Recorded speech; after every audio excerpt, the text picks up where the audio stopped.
गेल्या काही दिवसापासून माजी मंत्री विजय बापू शिवतारे जे आहेत ते अजित पवारांना टार्गेट करताना आपल्याला एकूणच पाहायला मिळत आहे. वेगवेगळ्या प्रकारे त्यांच्यावर टीका करताना पाहायला मिळत आहे.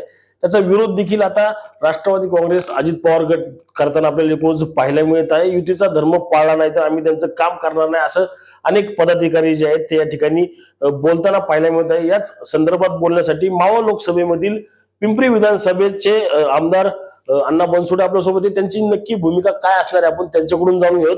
अण्णा, काय सांगाल, काय नक्की भूमिका असणार आहे की गेल्या काही दिवसापासून पाहतो की आपण विजय शिवतारे असतील किंवा अजितदादा यांच्यावर अजितदादांवर वेगवेगळ्या प्रकारचे आरोप करताना पाहायला मिळते. कसं महायुतीचं वातावरण पाहता आता या घटनेकडे पाहून?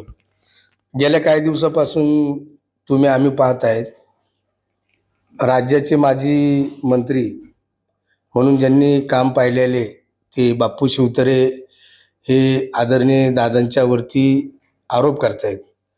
खरं तर शिवतारेंनी यांनी असा आरोप करणं चुकीचे. राज्यामध्ये मंत्री म्हणून त्यांनी काही ठिकाणी काम पण केलेले.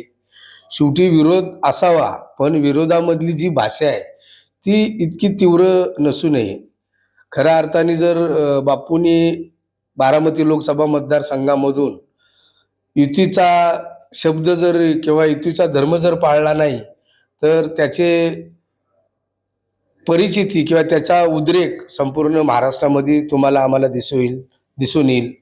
शेवटी महाराष्ट्र राज्यामध्ये आदरणीय दादांची युती आणि दादांचे जवळजवळ 41 ते 42 आमदार महाराष्ट्रामध्ये कार्यरत आहे.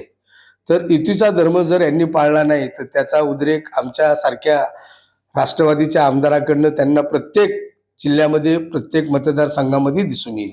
नक्कीच. मावळची परिस्थिती काय असणार आहे? आता श्रीरंग बारणे जे आहेत ते युतीचे इच्छुक उमेदवार आहेत. जर त्यांना उद्या उमेदवारी मिळाली तर राष्ट्रवादी काँग्रेस पिंपरी चिंचवड असेल किंवा मावळ लोकसभेमधील काय परिस्थिती असेल किंवा काय भूमिका असणार तुमची? नाही, मी आता सांगतानाच तुम्हाला सांगितलेले, आदरणीय दादांचे राष्ट्रवादी काँग्रेस पक्षाचे 40 ते 42 आमदार महाराष्ट्रामध्ये आहेत. पिंपरी विधानसभा मतदारसंघामध्ये मी राष्ट्रवादी काँग्रेस पक्षाचा आमदार आहे. मावळ विधानसभामध्ये बी सुनील शेळके राष्ट्रवादी काँग्रेस पक्षाचे आमदार आहे. साहजिकच आहे, शेवटी आमच्या नेत्यांवरती जर तुम्ही आरोप करणार असाल आणि युतीचा धर्म जर तुम्ही पाळणार नसाल तर त्याचा प्रत्येक मतदारसंघामध्ये तुम्हाला दिसून येईल. तुम्ही काय विरोधी उमेदवाराचा जो आहे प्रचार करणार का? संजय वागेरे असतील किंवा अन्य कोणी उमेदवार त्यांचा प्रचार करणार का? आम्ही विरोधाचा प्रचार करणार नसून पण राष्ट्रवादी काँग्रेस पक्षाचे सर्व आमदार म्हणजे मी माझ्या पिंपरी विधानसभा मतदारसंघात तरी नक्कीच तटस्थ राहील.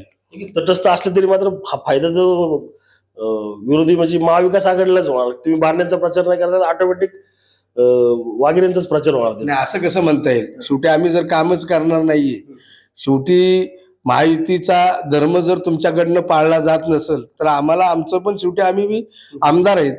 आम्हाला आमचे काहीतरी ध्येय आहेत, आम्हाला आमची काही निष्ठा आहे. आमच्या नेत्यांवरती जर तुम्ही आरोप करणार असाल तर आम्ही काम कसं करायचं? मागील वेळी पार्थ पवार जे आहेत या ठिकाणी उभे होते, अजितदादांचे पुत्र आहेत ते, त्यांचा कुठेतरी वाचवा किंवा त्यांचा बदला घेण्याची काय आता रणनीती काय आखली काय तुम्ही की असं सुरू आहे का? त्याच्यामुळे काय बदला घेण्याची रणनीती आखण्याचा काय प्रश्न येतो? मागील इलेक्शनमध्ये पार्थ पवार, मी तुम्हालाही सांगितलं होतं की पार्थ पवार मागच्या इलेक्शनमध्ये नव्याने उमेदवार होते.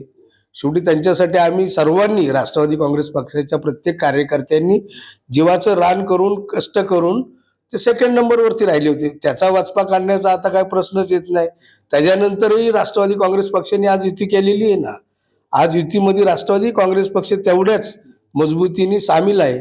शेवटी राष्ट्रवादी काँग्रेस पक्षाचं जर कुठं प्रतिष्ठापनाला लागत असताना किंवा आदरणीय दादांच्या विरुद्ध शेवटी बापू शिवतारे हे एक घटकच आहेत, त्या पक्ष युतीमध्ये पण ते सामीलच आहेत. जर ते लोक बापू शिवतारेच काय पण महाराष्ट्रामध्ये कोणी महायुतीचा धर्म जर पाळणार नसेल तर आमच्याकडनं तो धर्म पाळला जाणार नाही. शिवतारेंना वारंवार जे आहे ते मुख्यमंत्र्यांकडून समज देण्यात आली, मात्र ते ऐकण्याच्या भूमिकेत मनस्थितीत नाही, आरोप करतच सुटलेले आहेत. कुठेतरी वाटतं का शिवतारे असतील किंवा मुख्यमंत्री यांच्यात समन्वय नाही? असं कसं म्हणता येईल? शेवटी महाराष्ट्र राज्याचे मुख्यमंत्री म्हणून ते काम चांगल्या पद्धतीने करतात. आम्ही पाहिलेले. त्यांनी मी काल टीव्हीची मुलाखत पाहिली. त्यांनी शिवतारेंना समजावून सांगितलेलं आहे का ते असं महाराष्ट्रामध्ये युतीचा धर्म हा पाळला पाहिजे युतीचा धर्म पाळणं हे प्रत्येकाला बंधनकारक आहे असं राज्याचे मुख्यमंत्री यांनी काल सांगितलेलं आहे. सांगून सुद्धा आता काल देखील आज देखील त्यांनी पुन्हा आरोप सुरू केले. आता हे बघा, ते बापू शिवतरेचं वैयक्तिक मत असेल. मला असं वाटत नाही की मुख्यमंत्र्यांनी त्यांना सांगितले आणि मुख्यमंत्र्यांचं ते ऐकत नाहीत आणि त्यामध्ये तुम्हाला काहीतरी गौड बांगायला वाटते. तर खरं तर तसं काहीच नाही नसेल असं माझं वैयक्तिक मत आहे. रणजित जाधव, TV9 मराठी, पिंपरी चिंचवड.